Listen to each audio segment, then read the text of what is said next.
को कहते हैं और स्वामी परमात्मा को। राधा और स्वामी, स्वामी जी महाराज कहते हैं राधा और स्वामी दोनों नाम एक कर जानी। राधा आदि सूरत का नाम, स्वामी आदि शब्द निजाम। राधा प्रीति लगावन हारी, स्वामी प्रीतम नाम कहोरी। राधा और स्वामी दोनों नाम एक ही हैं, आत्मा और परमात्मा। दोनों का अर्थ एक ही है। जब तक समझ में ना आए हर बात अलग अलग है, और जब समझ में आ जाए तो सभी बात एक है। कहने का तात्पर्य ये है, जब तक हमें समझ नहीं आता है तब तक हम अलग अलग रहते हैं, अर्थात अलग अलग धर्मों में, अलग अलग रीति रिवाजों में, अलग अलग कुछ मानने में, जानने में, करने में। जब हम परमात्मा के स्वरूप को जान लेते हैं तो सब एक हो जाता है, दूसरे का कुछ अर्थ ही नहीं रह जाता है कि कौन राम, कौन रहीम, कौन कृष्ण, कौन जीसस, कौन गॉड, कुछ नहीं। सभी धर्म एक है। जब तक हम जानते नहीं हैं तब तक हम अलग अलग मानते रहते हैं। स्वामी जी महाराज कहते हैं जिस दिन हमने अंदर की यात्रा शुरू कर ली, बाहर की यात्रा ना तो हमारी कभी पूरी हुई है और ना कभी होगी, क्योंकि यात्रा इतनी लंबी है। अपनी यात्रा को यदि हमने अंदर की ओर मोड़ा, आज हम हिंदू धर्म में हैं तो हम हिंदू धर्म की सभी यात्राएं पूरी करेंगे। फिर हमारी आत्मा किसी मुस्लिम धर्म में गई तो फिर वहां से यात्रा शुरू, फिर हम कुछ और यात्रा करेंगे। तो ये यात्राएं समाप्त नहीं होंगी। और यदि हम इसी जन्म में परमात्मा के स्वरूप को जान लें, अर्थात कैसे, अपनी यात्रा को बाहर से मोड़कर अंदर की ओर कर लें, और जब वो अंदर की ओर होगी और परमपिता परमेश्वर के जिस दिन भी हमें दर्शन होंगे उस दिन सभी यात्राएं समाप्त हो जाएंगी, सभी धर्म एक हो जाएंगे, सब कुछ एक हो जाएगा, एक में एक मिल जाएगा। राधा और स्वामी दोनों एक हो जाएंगे। परमपिता परमेश्वर के चरणों में पहुंचकर जब हम परमपिता परमेश्वर को जान लेंगे तब सभी कुछ हम जान लेंगे। कबीरदास जी कहते हैं कि तेरा जन तो एक आदि है।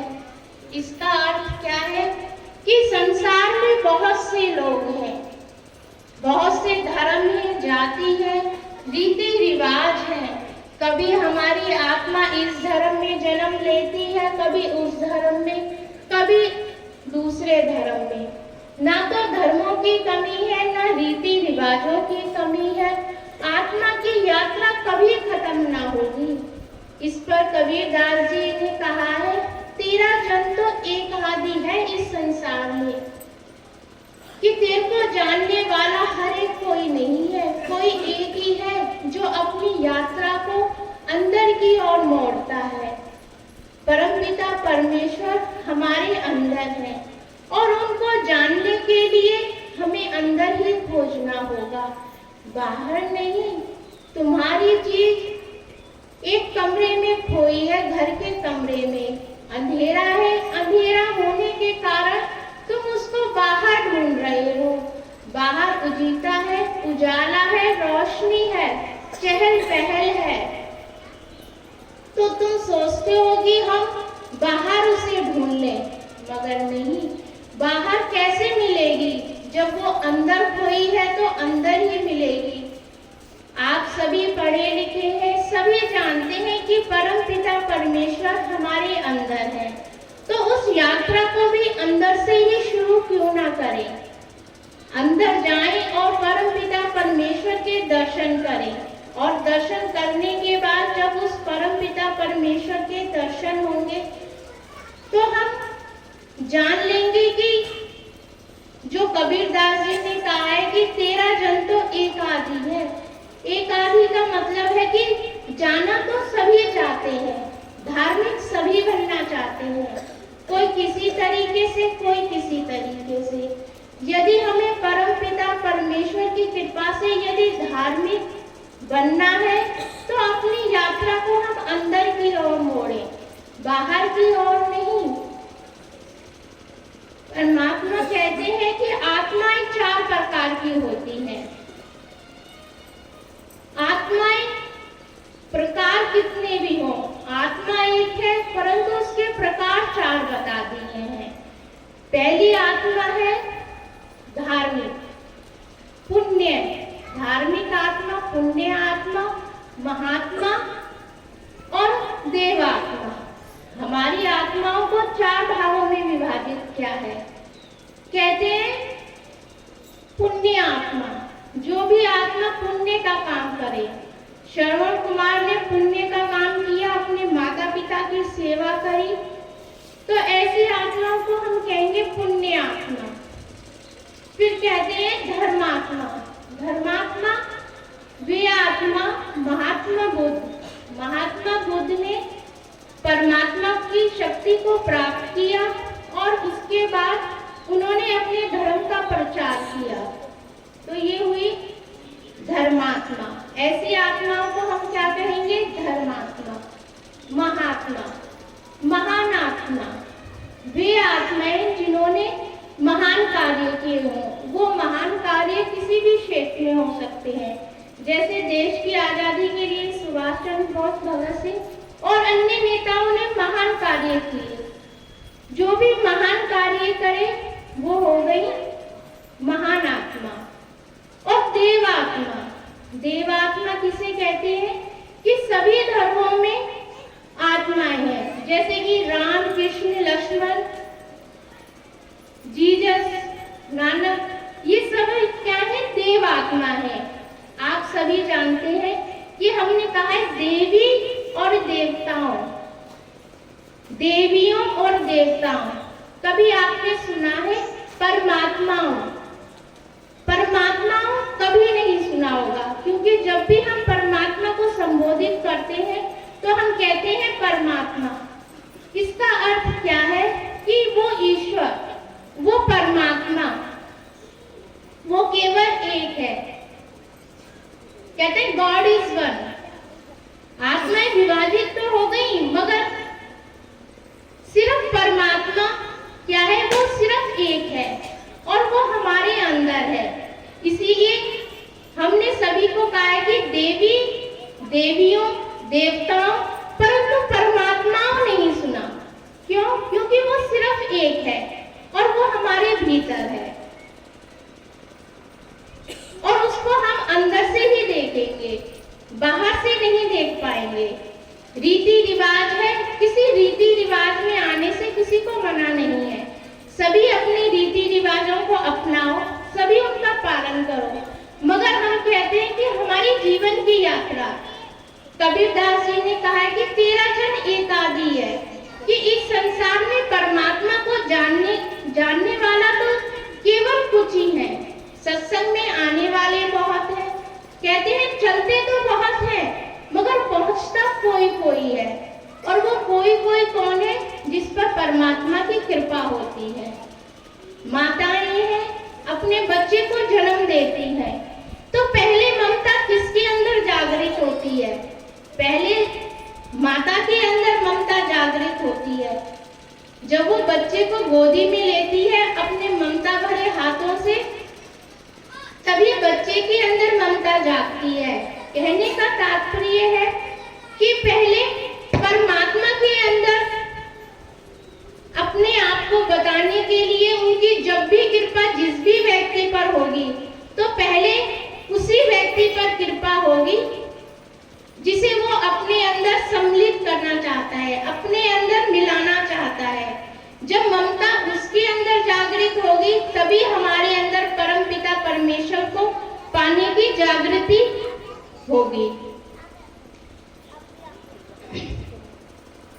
तो परम पिता परमेश्वर जो भी हमें समझाते हैं, किसी न किसी सत्संग के माध्यम से हमें समझाते हैं कि हम जाने और पहचाने कि वो परम पिता परमेश्वर की शक्ति क्या है, और हम अपने अंदर उस भजन सिमरन के माध्यम से परम पिता परमेश्वर को जाने और पहचाने कि वो परम पिता परमेश्वर की वो शक्ति क्या है। परम पिता परमेश्वर ने हमें ये मनुष्य चोला दिया है केवल अपना जीवन यापन करने के लिए नहीं, कि बच्चे हुए, बच्चे से फिर हम बड़े हुए और बड़े से फिर हम बूढ़े हुए और फिर इस देह को त्याग करके हम चल दिए। ये हमारे देह का लक्ष्य नहीं है। हमारे को जो परमात्मा ने ये जीवन दिया है उसका लक्ष्य है परम पिता परमेश्वर को पाना। हम अपने गृहस्थ जीवन का पालन करते हुए भी हम परम पिता परमेश्वर को पा सकते हैं। परम पिता हमें ये नहीं कहते हैं वो कि ना योगी बन, ना वियोगी बन, ना खाक रमा के वन में जा, यदि मुझे पाना है तो अपने हृदय में आ। वो कहते हैं कि ना योगी बनने की जरूरत है, ना वियोगी बनने की जरूरत है, ना इस संसार को छोड़ने की जरूरत है। इस संसार को छोड़ने में मैं नहीं हूँ, और ना ही योगी और वियोगी बनके, और ना ही अपने तन पे कोई खाक रमा के कि हम दिखाएं दूसरों को कि हम कुछ कर रहे हैं। नहीं, यदि उसको पाना है तो सिर्फ उसके अपने हृदय में जाना है, जहां पर वो विराजमान है। जहां पर वो विराजमान है हमें उधर जाना है। सत्संग की बातें यदि हर एक किसी की समझ में आ जाए तो हम सभी कुएं के मेढक ना रहें। कुएं के मेढक की कहानी कई बार इस सत्संग में परमात्मा के माध्यम से सुनाई गई है। वो कहानी है कि कुएं का मेढक हम सभी हैं। हम उस कुएं में घूम रहे हैं।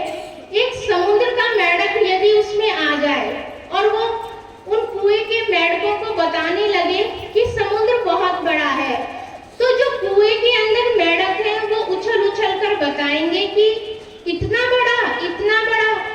उस कुएं की परिधि के चारों तरफ घूमेंगे और बताते रहेंगे क्या समुद्र इतना बड़ा है। मगर जो समुद्र से जो मेढक आया है वो उन्हें बता बता के थक जाए कि समुद्र तो बहुत बड़ा है, मगर उनकी समझ में कैसे आए।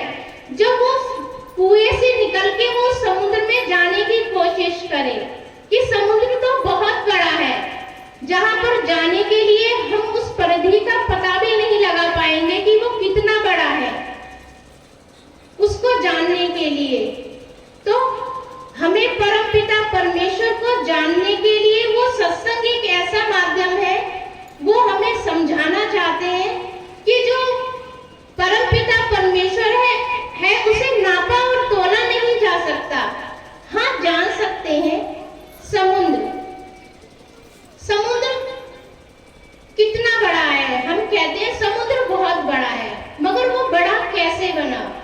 छोटी छोटी नदियों को जो ऊपर से आती है उसके अंदर सभी को जाना पड़ता है। उसकी गहराई कितनी है, उसकी चौड़ाई कितनी है, वो बड़ा होते हुए भी क्यों बड़ा हुआ, क्योंकि वो सबसे छोटा बना, वो सबसे नीचा है। उसकी गहराई इतनी है कि हर एक नदी को उसके अंदर आकर के मिलना पड़ता है।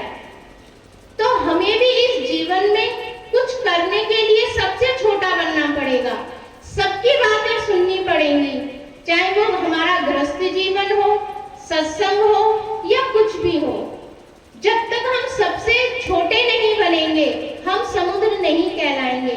समुद्र बड़ा होते हुए भी अपने अंदर इतनी क्षमता रखता है, इतनी उसने अपनी गहराई बना ली है कि उसको सभी को उसके अंदर आकर के समाना ही पड़ता है। तो हम भी उस समुद्र की तरह बने।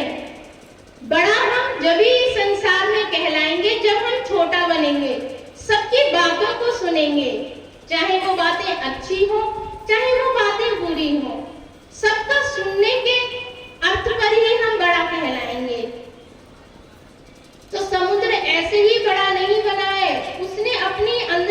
गहराई करी है, तभी वो इतना बड़ा हुआ है।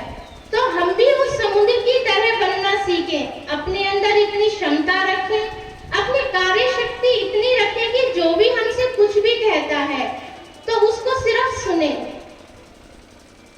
सिर्फ उसको सुने, चाहे वो अच्छी बात हो चाहे वो गलत बात हो।